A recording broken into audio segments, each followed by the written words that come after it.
നമസ്കാരം. നമസ്കാരം. പുനലൂരിൽ ജനിച്ചു വളർന്ന സോഹൻ റോയ് ഇന്ന് ലോകത്തിൻ്റെ നെറുകയിലെത്തി നിൽക്കുകയാണ്. ഞങ്ങൾ നാട്ടുകാർക്ക് എല്ലാവർക്കും സാറിനെ കുറിച്ച് ഓർക്കുമ്പോൾ വലിയൊരു അഭിമാനം തോന്നുന്നുണ്ട്. ഇന്ന് സോഹൻ റോയിയുടെ നാട്ടുകാരൻ എന്നറിയപ്പെടുന്നതിൽ ഞങ്ങൾക്ക് വളരെ സന്തോഷവുമുണ്ട്.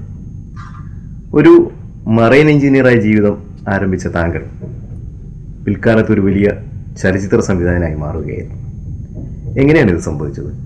മനസ്സിൽ സിനിമ ഉണ്ടായിരുന്നോ പണ്ട് പോലെ? സിനിമ ആക്ച്വലി എൻ്റെ മനസ്സിൽ ആദ്യം വരുന്നത് ഞാൻ പ്രീ ഡിഗ്രിക്ക് പഠിക്കുമ്പോഴാണ്. അതുവരെ എനിക്ക് സിനിമാ ലോകമൊന്നും നമ്മൾ ഈ അഭ്രപാളികളുടെ ആ ഒരു വിസ്മയം മാത്രമേ കേട്ടിട്ടുള്ളൂ. പക്ഷേ അത് എങ്ങനെയാണെന്ന് ഒരു എക്സ്പീരിയൻസ് ഇല്ലായിരുന്നു. ഞാൻ പ്രീ ഡിഗ്രിക്ക് എറണാകുളത്താണ്, എസ് എൻ കോളേജിൽ ഒരു വർഷം പഠിച്ചിട്ട് ഞാൻ പിന്നെ എറണാകുളത്തിന് പോയി. അന്ന് സെയിൻറ്റ് പോൾസ് കോളേജിൽ പഠിക്കുന്ന സമയത്ത് ഒരു ദിവസം ഞാൻ ക്ലാസ്സിലേക്ക് പോകുമ്പോൾ മൈ ഡിയർ കുട്ടിച്ചാത്തൻ്റെ ഷൂട്ട് അവിടെ നടക്കുക ഓൺ ദ വേ. ഞാൻ എൻ്റെ ജീവിതത്തിൽ ആദ്യമായിട്ട് ക്ലാസ് കെട്ടിയിരുന്ന ഞാൻ കാര്യം ഈ ഷൂട്ട് കണ്ട് ഞാനങ്ങ് നിന്നുപോയി. അതായത് എൻ്റെ ശരിയായ എൻ്റെ ശരിക്കുള്ള അന്നത്തെ തൊഴിൽ പഠനമാണ്. ആ പഠനം പോലും മറന്നിട്ട് ഇതിലേക്ക് ഞാൻ അവിടെ നിന്ന് ഈവനിങ് വരെ അങ്ങ് നിന്നുപോയി. അന്ന് എനിക്ക് ഭയങ്കര ഒരു വല്ലാത്ത എക്സ്പീരിയൻസ് ആയിരുന്നു. കാര്യം ആദ്യമായി കാണുന്ന ഷൂട്ടെന്ന് പറഞ്ഞു കഴിഞ്ഞാൽ ഒരു 3D ചിത്രം, ജിജോയുടെ വളരെ എന്താണ് ഒരു റഷ് ഇല്ലാതെ, കാര്യം വളരെ ക്രിട്ടിക്കൽ എന്ന് പറയാനുള്ള സീനല്ലായിരുന്നു, വളരെ സിമ്പിൾ ഒരു സീനായിരുന്നു. പക്ഷേ ഒരു സൈക്കിൾ റിക്ഷ വന്ന് നിൽക്കുന്ന സൈക്കിൾ റിക്ഷക്കാരനെ ഇടിക്കുന്ന ഒരു സീനാണ്. പക്ഷേ ഒരു 16 ടേക്ക് വേണ്ടി വന്നു അത് ഏകദേശം ശരിയായി വരാനായിട്ട്. പക്ഷേ ആ ഒരു ക്ഷമയോടുകൂടി അദ്ദേഹം ചെയ്യുന്നത് ഞാൻ വളരെ കൗതുകത്തോടു കൂടിയാണ് നോക്കിയത്. അന്ന് മനസ്സിൽ കയറി തുടങ്ങി. ഞാൻ ഇപ്പോൾ ഈ ഷൂട്ട് നടക്കുന്നുണ്ടെങ്കിൽ എല്ലാ ഡിപ്പാർട്ട്മെൻറ്റും ഉണ്ട് അവിടെ. കാര്യം ഹോളിവുഡിൽ നിന്നൊക്കെ ആൾക്കാർ വന്നിട്ടുണ്ട്, ആ ക്യാമറയ്ക്ക് ചുറ്റും നടന്നു എല്ലാം കണ്ടു. എനിക്കതൊരു വല്ലാത്തൊരു അട്രാക്ഷൻ ഫീൽ ചെയ്തത്. അപ്പോൾ അന്ന് മനസ്സിൽ കയറിയതാണ് ഒരു സിനിമ ചെയ്യണം, അതും ഒരു 3D ചെയ്താൽ വളരെ നന്നായിരിക്കുന്നു. പക്ഷേ നമുക്ക് അറിയില്ല എങ്ങനെ സിനിമ മേഖലയിലേക്ക് പോകണമെന്നൊന്നും അറിയില്ല. അങ്ങനെ എഞ്ചിനീയറിംഗ് കഴിഞ്ഞിട്ട് ഞാൻ കൊച്ചിൻ യൂണിവേഴ്സിറ്റി തന്നെയാണ് എഞ്ചിനീയറിംഗ് ചെയ്തത്. അതിന് ശേഷം ഒരു ശ്രമം എന്ന നിലയിൽ കമൽ സാറിൻ്റെ അടുത്ത് ചെന്നു സംവിധാനം പഠിക്കണം. അദ്ദേഹം പറഞ്ഞ് കുറച്ച് വായിച്ച് പഠിക്കുമെന്നൊക്കെ പറഞ്ഞ് അങ്ങനെ കൊച്ചിൻ യൂണിവേഴ്സിറ്റിയുടെ ലൈബ്രറിയിൽ നിന്നാണ് ഞാൻ എൻ്റെ സിനിമാ പഠനം ആരംഭിക്കുന്നത്. അതുവരെയുള്ള എൻ്റെ സിനിമാ ലോകത്തിൽ പത്മനാഭൻ ഭരതൻ ചിത്രങ്ങൾ കാണൽ, അങ്ങനെയുള്ള നല്ല നല്ല കുറേ ചിത്രങ്ങൾ കാണുന്നത് ആസ്വാദനം മാത്രമായിരുന്നു. ഈ പുസ്തകം വായിച്ചു തുടങ്ങിയപ്പോഴത്തേക്കാണ് ഇതിൻ്റെ ഉള്ളറയിലേക്ക് ചെന്നത്. ഒരുപക്ഷെ ഞാൻ ആദ്യം തന്നെ വായിച്ചത് കുറച്ച് നല്ല ബുക്സ് ആയതുകൊണ്ടായിരിക്കാം കുറച്ചുകൂടെ വൈഡായിട്ട് തിങ്ക് ചെയ്യാൻ പറ്റും. പക്ഷേ ഒരു 6 മാസം ആയപ്പോഴത്തേക്ക് എനിക്ക് വളരെയധികം പ്രഷറായി വീട്ടുന്നു. കാര്യം ഞാൻ പഠിച്ച തൊഴിൽ ചെയ്യാതിരിക്കുന്നതിൻ്റെ ഒരു പ്രശ്നം. അങ്ങനെ അവസാനം ഞാൻ തീരുമാനിച്ചു എൻ്റെ എഞ്ചിനീയറിംഗ് പഠിച്ചു തുടങ്ങിയിരുന്നു അപ്പോഴേക്കല്ലേ? ഞാൻ കഴിഞ്ഞു എഞ്ചിനീയറിംഗ് കഴിഞ്ഞിട്ടാണ് അങ്ങനെ ഞാൻ എൻ്റെ തൊഴിലിലേക്ക് മടങ്ങുകയാണ്. അങ്ങനെ ഞാൻ ആദ്യം മർച്ചൻ്റ് നേവിയിലേക്കാണ് പോകുന്നത്. മർച്ചൻ്റ് നേവിയിൽ പോയി ആദ്യത്തെ സെയിലിംഗ് തന്നെ ഒരു കപ്പലപകടത്തിൽപ്പെട്ട് എൻ്റെ കൂടെയുള്ളവരൊക്കെ മരിച്ചുപോയി. അപ്പം അതോടുകൂടി ആ ഷിപ്പിൽ സെയിൽ ചെയ്യുന്ന കാര്യം ഞാൻ പഠിച്ചത് നേവൽ ആർക്കിടെക്ചർ, ഷിപ്പ് ഡിസൈൻ ചെയ്യുന്ന തൊഴിലാണ്. ജോയിൻ ചെയ്യുന്നത് ആദ്യമായിട്ട് മറൈൻ എഞ്ചിനീയറായിട്ടാണ്. ഇന്ത്യയിൽ തന്നെ ആദ്യമായിട്ട് മറൈൻ എഞ്ചിനീയർ ആവുന്ന നേവൽ ആർക്കിടെക്ചറാണ്. അപ്പം അതോടുകൂടി ആ സെയിലിങ്ങിനോടുള്ള ഒരു ചെറിയ ഭയം ഉണ്ടായി. എന്തോ അതിൽ നിന്ന് മാറി നിൽക്കണം എന്ന് തോന്നിയിട്ടാണ് ഗൾഫിലേക്ക് പോകുന്നത്. അപ്പോൾ ഓൾമോസ്റ്റ് 20 വർഷം അടുപ്പിച്ചായി ഗൾഫിലേക്ക് ചെന്നിട്ട്. അപ്പം അവിടെ ചെന്ന് ഞാൻ മറൈൻ സർവേ ഫീൽഡിലേക്ക് വന്നു. പിന്നീട് കുറച്ച് നാൾ കഴിഞ്ഞിട്ടാണ് എയറീസ് മറൈൻ എന്ന് പറഞ്ഞ ഷിപ്പ് ഡിസൈനിലൊരു ഫേം തുടങ്ങുന്നത്. അത് പിന്നെ വളരെ ഡിഫറെൻറ്റ് മേഖലകളിലേക്കും പല സ്ഥലങ്ങളിലേക്കും അത് എൻ്റെ ബ്രാഞ്ചസ് പോയി. അതിനുശേഷമാണ് ഞാൻ ഡിപ്ലോമ എടുത്തത് എൻ്റെ ഹോളിവുഡ് ഫിലിം ഇൻസ്റ്റിറ്റ്യൂട്ടിൽ നിന്ന്. എൻ്റെ ഫിലിം ഡയറക്ഷനിലും പ്രൊഡക്ഷൻ ഹോളിവുഡ്, അത് ദുബായ് ബേസ്ഡ് ആയിട്ടുള്ള ഇൻസ്റ്റിറ്റ്യൂട്ടാണ്. അപ്പം ഹോളിവുഡ് ഇൻസ്റ്റിറ്റ്യൂട്ട് തന്നെ എൻ്റെ കോഴ്സ് അവരവിടെയാണ് നടത്തിയത്. അപ്പം ഇത് കഴിഞ്ഞിട്ട് അപ്പോൾ അതിൽ നിന്നാണ് എനിക്ക് സത്യം പറഞ്ഞാൽ ഈ എങ്ങനെ how to make a Hollywood movie എന്നുള്ളൊരു കൺസെപ്റ്റ്. കാര്യം അതിൻ്റെ മെറ്റീരിയൽസ് മുഴുവൻ അവർ തന്നിരിക്കുന്നത് ഹൗ ടു മേക്ക്, അതിൻ്റെ എല്ലാ സപ്പോർട്ടിങ് ഡോക്യുമെൻറ്റ്സ് ഉണ്ട്. അപ്പം അതിനുമായിട്ട് ബന്ധപ്പെട്ട് എനിക്കൊരു പ്രോജക്റ്റ് ചെയ്യണം, ഇൻഡിപെൻഡൻറ്റ് പ്രോജക്റ്റ് ചെയ്യണം. പലരും സീരിയൽസും സിനിമയെക്കുറിച്ച് ആലോചിച്ചു. അപ്പം എനിക്ക് മനസ്സിൽ വന്നത് എനിക്ക് എൻ്റെ പ്രൊഫഷൻ വിട്ടിട്ട് ഇതിലേക്ക് ഇറങ്ങാൻ പറ്റില്ല. അപ്പം അന്ന് ഷിപ്പിംഗ് ഇൻഡസ്ട്രിയിൽ ഞങ്ങൾ ഒരുപാട് കൺസൾട്ടൻസ് ആയിട്ട് ഒരുപാട് കമ്പനികൾക്ക് വേണ്ടി വർക്ക് ചെയ്യുന്നുണ്ട്. അപ്പോൾ ഈ മേഖലയിൽ ലോകത്തിൻ്റെ പല ഭാഗത്തിൽ ഞങ്ങൾ വർക്ക് ചെയ്യുന്നെങ്കിലും ഈ മേഖലയ്ക്ക് സ്വന്തമായിട്ടൊരു ടെലിവിഷൻ ചാനലില്ല. അതേസമയം ലോകത്തിൻ്റെ 90% കാർഗോ മൂവ്മെൻറ്റ്സ് നടക്കുന്നത് കടലിൽ കൂടെയാണ്.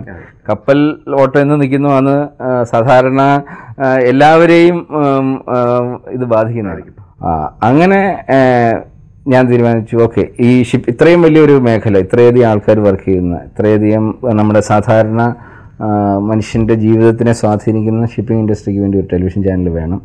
അതാണ് മറൈൻ ബിസ് TV എന്ന് പറയുന്ന ഒരു കൺസെപ്റ്റ് കൊണ്ടുവരുന്നത്. അത് 5 വർഷത്തിന് മുമ്പാണ്.